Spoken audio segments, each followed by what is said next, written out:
Ahuva Gruen is a seasoned fractional CFO dedicated to transforming businesses and unlocking their full financial potential. As a former CFO of a large organization, she has a proven track record of significantly increasing revenue, securing financing, and expanding services. Now, as the founder of her own business, Ahuva leverages her CPA and CFO background to guide companies toward growth and profitability, empowering them to soar to new heights and achieve their long-term goals. Let's see what makes Ahuva so buzzworthy.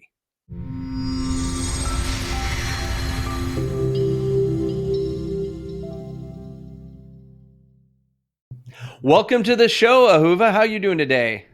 Great. Thanks so much for having me on the show. No worries. So thank you for taking time to share your knowledge with our audience here at the Buzzworthy Consultant Podcast. Where are you calling in from? New Jersey, New Jersey. And how long you've been in New Jersey? 25 years. Wow. Where are you So calling in?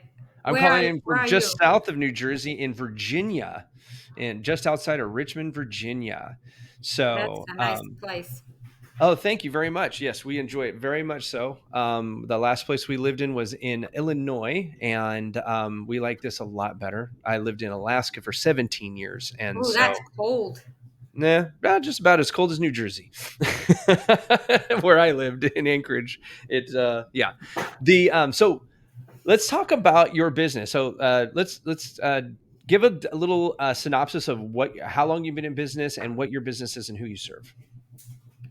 Great question. I was a CFO for 20 years, and in COVID, I decided to go and into private practice to help businesses grow and succeed. I've seen too many businesses, they're good at what they do, but they're terrible at running their financials. And it really affects their bottom line. It really affects how much money they're making. It really affects how much money they're leaving on the table. It really affects how much they could take home for their family. And I can't stand it. So when I left my company in COVID, instead of going to another CFO job in healthcare or somewhere else, I decided to follow my passion and to help businesses grow and succeed.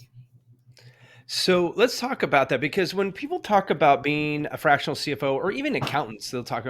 You talk to like CPAs sometimes, and they'll talk about like how well with our finances we help people grow.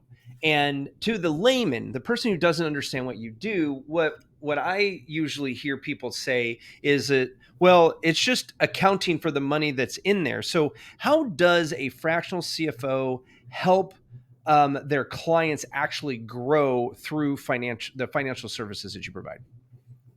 Okay, it's a great question, which a lot of people ask me. Is first of all, there's a few areas of accounting. There's bookkeeping, which is data entry. There's tax accountant, which does compliance. But what I do as a CFO, as a controller CFO, it's not just looking at the numbers. It's not just controlling the numbers. It's looking at the 4 P's: people, process, profits, and product, to see what's going on. How do I help people grow? Is I help them with the cash flow. In order to Mm, grow, you have to have cash flow. If you mm, don't know where you're leaking out money, you cannot grow mm, if you have no money. Cash is mhm. king. Right. If you don't if you don't have good processes to get the money in on time, how are you going to grow? How are you going to pay your bills? I had a client when I came in, he was using deposits to fund the operation. You can't even make money, never mind to grow to the next level. Another area is profit margins. You have to have healthy profit margin. You don't want to just spin your wheel.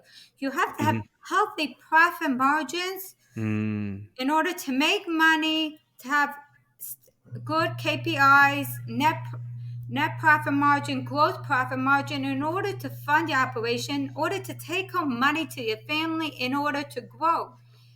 And to grow, you need money to invest. Uh, mm, as a CFO, I help them. Is it good investment? I mm, just had this recent client, he invested in new products. But meantime, mm. he was leaving money on the table of existing products. When there is a new Mm, investment, it could go well or you could lose money. But if you first have money you're leaving on the table, that you mm, make more money and you're expanding existing products or existing services, it might be much more worth it to do that first and then go move on to invest. It's a lot of times a balance. Every business you have to look at the whole. I look at the whole picture. I speak to the people in the staff. I looked at the reports. I get a handle of what's going on and see what's the next best step. If you're leaking out money from from overhead, you're not going to have money to take home and to grow and to really to move on to the next level. okay, I love that. So, like, where are the most common places that business owners are leaking, as you said, cash out of their profit bucket? Great question. Where the leaking is, are they rent? Are they paying too much? Do they are they sending out work virtually to the out of the country and having office space, subscriptions that they don't use, Mm, software that your staff doesn't use and you're paying monthly? How hmm. about credit card interest? I see that all the time. Oh my Credit gosh. card interest at like 20, Mm, 24%. It's hmm. terrible.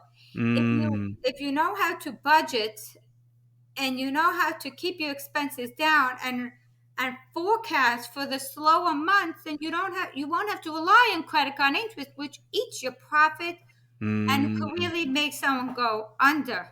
hmm. Oh, I love Cool. that. Yeah. Yeah. It's Profit. I remember when I was a younger entrepreneur, and a couple of iterations of my business ago, where we grew our company through credit. And it's so alluring when you're able to get that 0% financing, so free money, but it only lasts so long, a year, sometimes 18 months. And then, like you were saying, 24% APR, which if you think about that, that's 2% of whatever you borrowed every single month. And if you don't pay off the balance, it compounds, right? If you just do the minimum payments on there, and which completely erodes your profits because right off the top before you could do right, anything else, right? right. And I will expand on that. If you're not careful and you're paying credit card interest or loan interest, it could eat your profit. But if you're careful and you know what you're doing and you go in with like a strategy Mm, on a line of credit or a mm, different line against your receivable and you're doing it with a calculation, knowing what you're doing, knowing how you're going to pay, knowing how to include mm-hmm, it into your cost of goods sold or your cost of service. Financing could be great or mm-hmm, it could be terrible. It's all how you do it. But if right. you're just relying on credit to pay Mm, your operations, then mm, you're in bad trouble. right. And I think it. really, the goal is to build your to my client to build their own cash resource Mm, and emergency fund for slower months if you're a client is not paying, to mm, build it, not to rely on. Sometimes you mm, have to, but you have to do it with a calculation. You have to know what you're doing, mm. not just, oh, like you said, 0%, great, but what happens when it expires? Right. What happens when you have big monthly payments on a line of credit? Mm. What if Oh, you're going to go and spend it and take it home? Like I had a take and make a big party, a big wedding for your kid, wedding for yourself, celebration. right. When that money was supposed to go to invest in new products or new services or Right. new website, then Yeah. what are you doing? Right. Exactly. And when you are paying that interest, that is money also that you can't pay employees to help you. It's money that you can't use for the office supplies that you need, or maybe there are subscriptions that you to softwares that'll help you run more efficiently and those types of things. I love Exactly. that. I know that I got buried in a lot of debt about 10 years ago. And I spent 5 years digging myself out of that hole. And I had to literally grow my business exponentially to stay ahead of the debt. Because when you grow your business, you have added costs of doing business, right? And so for you to be able to invest in the growth, you have to out earn whatever you are currently needing to run your business, plus the interest you're paying on anything you borrowed to get yourself there. And so it is this death spiral, if you will, when it comes to from debt. And I tell people all the time, unless, like you were saying, if you don't have a strategy for the debt, there's no reason to have it. Period. In a story. Right. If you need money, this is from a guy who has owned his own business for 19 years and has run multiple seven-figure businesses, multi seven-figure businesses. And the one thing that I've learned over the years is that if I don't have the money to and grow, then I'm not ready to grow. I don't have the resources to sustain whatever the investments are to grow. So if you don't have the money to put out of your own pocket, you borrowing it is just digging a deeper hole into a pocket that has nothing in it, right? You're just putting a Right. big hole in the bottom of it, so that Right. when money comes in, it just goes right through to it Right. falls right out And then into. you're working harder and longer, and where's all the money going? To the banks, to the Yep. credit card? I will also Mm-hmm. add in, some people think to go borrow is when they get a big, huge client Mm-hmm. and they think, oh, great, I'll make so much money. But you have to really look, am I going to make money? Mm-hmm. And could I hold the client till I get paid? Do I Mm-hmm. have processes in place to make sure, for example, if a painter gets a job to paint the whole building, Mm-hmm. does he have the labor for it? Does he have the processes to Mm-hmm. get the amount of money he needs to buy the paint beforehand? Right. Could he handle it? Sometimes if Right. you grow too fast, like you said, Oh, it could go under. yeah. But you have to look ahead, but you have to do it with calculation. You have to do it with Yeah. accountability to pay down Yeah. debt. I'm sure it took you a lot of self-control, a lot of accountability. I add accountability and like there's someone to answer to, someone who's looking at Mm. it. The owner can't just close the eyes and think, "Oh, I don't have to look at the finances." My clients tell me, I open their eyes. Look what Yeah. you're spending on this. Look what you're spending on advertising, marketing, Right. on your software. Are you Right. getting, how much money are you making it? Is it worth Mm-hmm. it? You want a new website? Mm-hmm. Literally, are you making money? Is it bringing you in money? Right. I'm not I had a. into, I I actually had a. Oh, go ahead.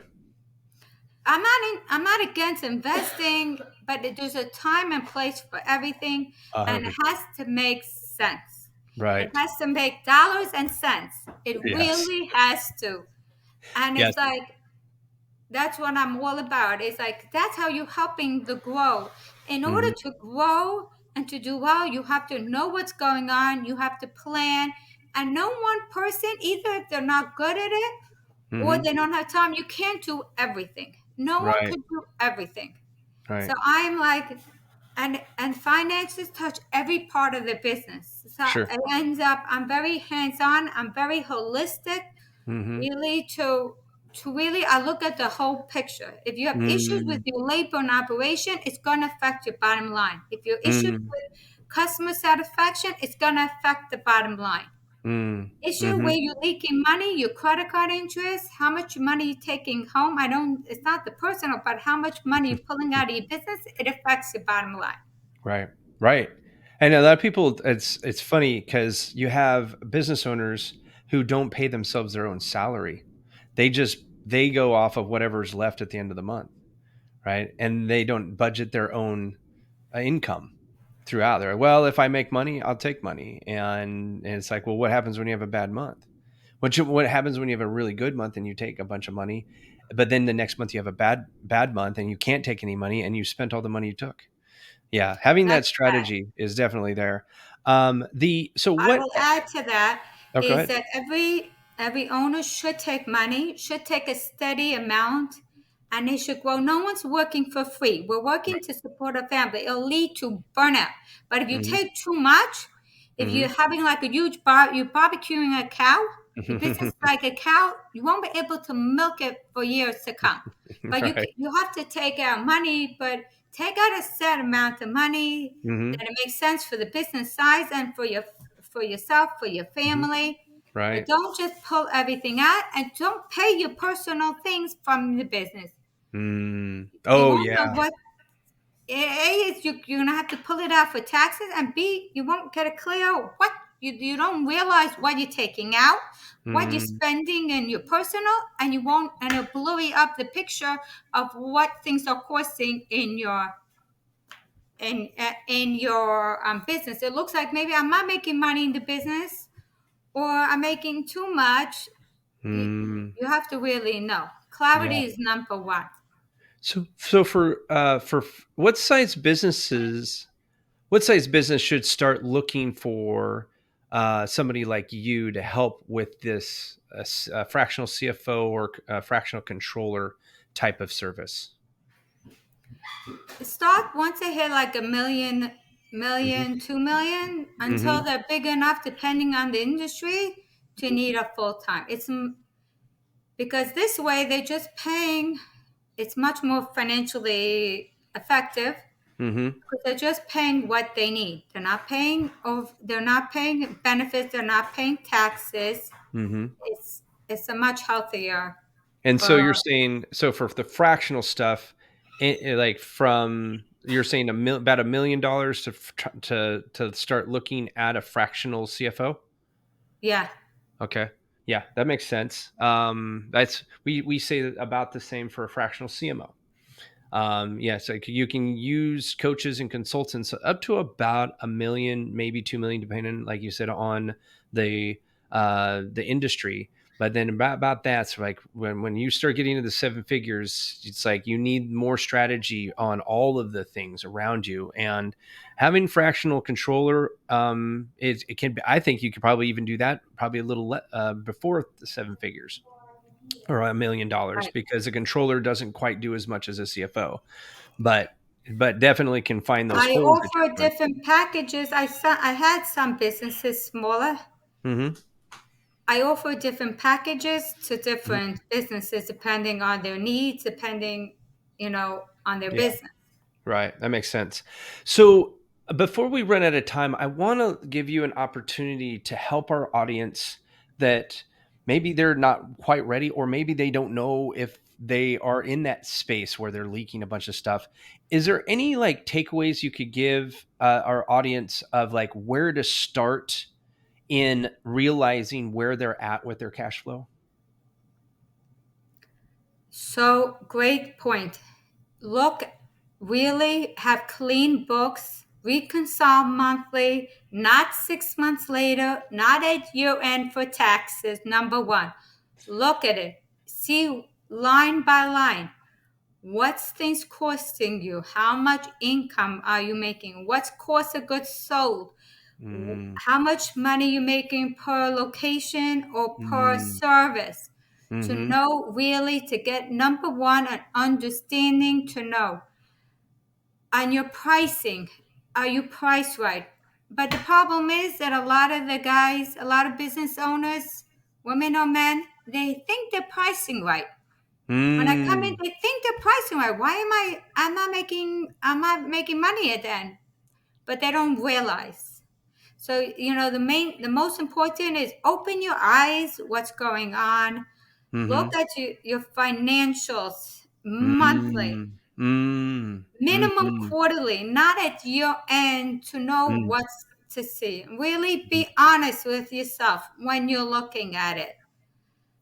It how much your staff is making, your employees, research and marketing, overhead, meals and entertainments.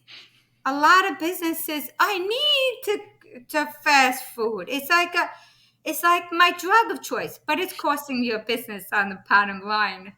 I had that in a client. In some place, some people is they love all the software. It's like their toy, their technology. But is it really helping your business function? Is it really getting you more information to really to make more money, or it's just wasting money?